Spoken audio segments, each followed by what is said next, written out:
నమస్తే, నా పేరు డాక్టర్ లక్ష్మీ పూర్ణిమ, డాక్టర్ గుప్తాస్ వెల్నెస్ సెంటర్లో ఆయుర్వేదిక్ ఫిజిషియన్ అండి. ఈరోజు మనం పెయిన్ మేనేజ్మెంట్లో లో బ్యాక్ పెయిన్ గురించి తెలుసుకుందామండి. అసలు లో బ్యాక్ పెయిన్ అంటే ఏంటి, దానివల్ల సిమ్టమ్స్ ఏంటి, అసలు మనం దాన్ని ఎలా తగ్గించుకోవాలో చూద్దాం. అసలు లో బ్యాక్ పెయిన్ అంటే ముందు చూసుకున్నట్లయితే పెద్దవాళ్ళలో వచ్చేదండి. కానీ ఇప్పుడు చూసుకున్నట్లయితే చిన్న పిల్లల్లో, స్కూల్ గోయింగ్ పిల్లల్లో కూడా మనము బ్యాక్ పెయిన్ చూసుకుంటున్నాం అనమాట. అలాంటప్పుడు ఏంటంటే యూజువల్లీ అసలు లో బ్యాక్ పెయిన్ అసలు ఎందుకు వస్తుంది?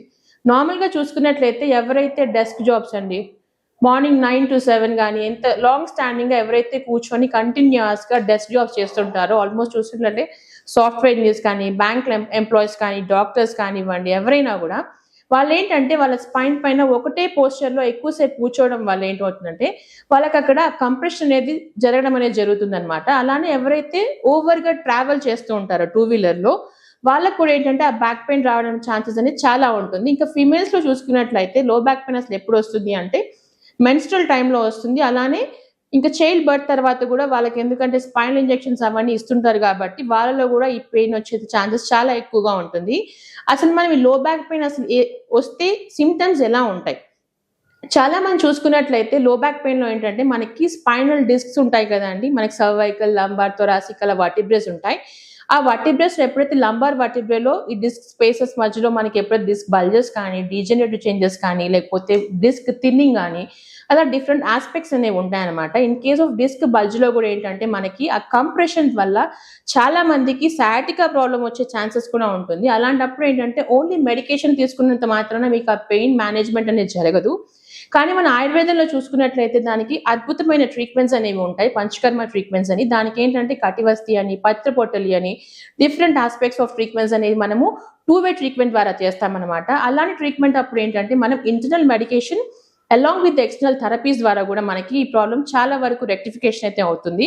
ఇలా ఉన్నప్పుడు ఏంటంటే లో బ్యాక్ పెయిన్ వల్ల ఏంటంటే మనకి పోస్చర్ డిఫరెన్సెస్ కూడా చాలా వరకు వస్తుంటుందన్నమాట. ఇలా ఉన్న వాళ్ళు ఏం చేయాలి? ఎవరైతే డెస్క్ జాబ్స్‌లో ఉన్న వాళ్ళేంటంటే at least every 1 hourly brisk walk చేయడం. అంటే ఏంటంటే వాళ్ళ ప్లేస్ నుంచి కొంచెం కదిలి బాడీ మూవ్‌మెంట్ ఇస్తూ ఉన్నట్లయితే ఈ ప్రాబ్లమ్ కొంతవరకు తగ్గడం అనేది జరుగుతుంది. అలానే ఎవరికైతే ఈ లో బ్యాక్ పెయిన్ ఎక్కువగా ఉన్నవాళ్ళు ఆల్మోస్ట్ ఏంటంటే ఎక్కువగా హెవీ వెయిట్స్ లిఫ్ట్ చేయడం కానీ, ఫార్వర్డ్ బెండింగ్ గానీ అలాంటివి ఎక్కువగా చేయకూడదనమాట. ఎవరికైతే డిస్క్ బల్జెస్ ఉంటాయో ఆ బల్జెస్ వాళ్ళు కూడా ఏంటంటే మినిమల్‌గా కూడా మనకి మినిమల్ యోగా గానీ, ఎక్సర్‌సైజ్ కానీ చేస్తున్నట్లయితే కొంతవరకు వాళ్ళకి ఆ పెయిన్ మేనేజ్‌మెంట్ అయితే మనం ఇంట్లో కూడా చేసుకోవచ్చు. బట్ ఎవరికైతే ఎక్కువగా ఈ రికరెంట్‌గా ఈ బ్యాక్ పెయిన్ వస్తూ ఉంటుందో, ఇప్పుడు చూసుకున్నట్లయితే చాలా మంది స్కూల్ పిల్లల్లో వాళ్ళ బ్యాగ్ చూసుకున్నట్లయితే దగ్గర దగ్గర 30-40 కిలోస్ ఉంటున్నాయండి. అలాంటి వాళ్ళలో చిన్న పిల్లల్లో కూడా మనం ఈ ప్రాబ్లమ్స్ చూసుకుంటున్నాం కాబట్టి రాను రాను ఏమవుతుంది అంటే ఇప్పుడు చూసుకున్నట్లయితే చాలా మంది మదర్స్ మా దగ్గర కంప్లైంట్ కూడా చేస్తున్నారు చిన్న పిల్లల్లో. మా వాడు ఇంటికి రాగానే నడుము నొప్పి అంటున్నారు మేడం, చిన్న పిల్లల్లో ఏంటి ప్రాబ్లమ్ అని కూడా. ఇలా ఉన్న వాళ్ళలో ఏంటంటే ఫస్ట్ మీ వాళ్ళ బ్యాగ్ ఏదైతే ఉందో దాని వల్ల వాళ్ళకి స్పైన్ పోస్చర్స్ కూడా మారిపోతుంది. ఎందుకు అంటే చిల్డ్రన్సే కదండీ రేపు మనకి ఎవరైనా కూడా సిటిజన్స్, మన ఇండియన్ సిటిజన్స్ అయినా కూడా, కాబట్టి వాళ్ళ హెల్త్ కూడా మనకి చాలా ఇంపార్టెంట్ అనమాట. అలా ఉన్న వాళ్ళలో ఏంటంటే ఇప్పటి నుంచి వాళ్ళు కొన్ని జాగ్రత్తలు తీసుకున్నట్లయితే ఫర్దర్‌గా వాళ్ళకి స్పైన్ ప్రాబ్లమ్స్ రాకుండా, సర్జరీ వాళ్ళకి వెళ్ళకుండా కూడా మనం కాపాడుకోవచ్చు అనమాట. ఈ స్పైన్ ప్రాబ్లమ్ ఉన్న వాళ్ళు ఏంటంటే మినిమల్‌గా కూడా మనం ఇక్కడ థెరపీస్ ద్వారానే క్యూర్ చేస్తాం తప్ప మనము ఎటువంటి సర్జరీ అయితే సజెస్ట్ చేయము.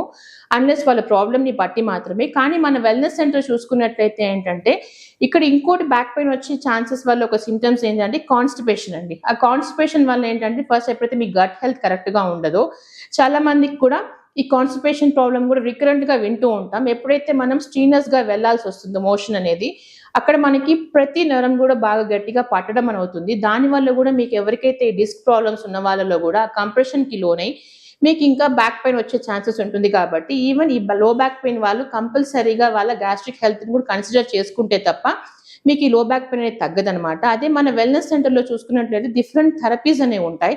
దాని ద్వారా అద్భుతమైన మీకు ట్రీట్మెంట్ అనేది అందుతుంది కాబట్టి just come to our centre.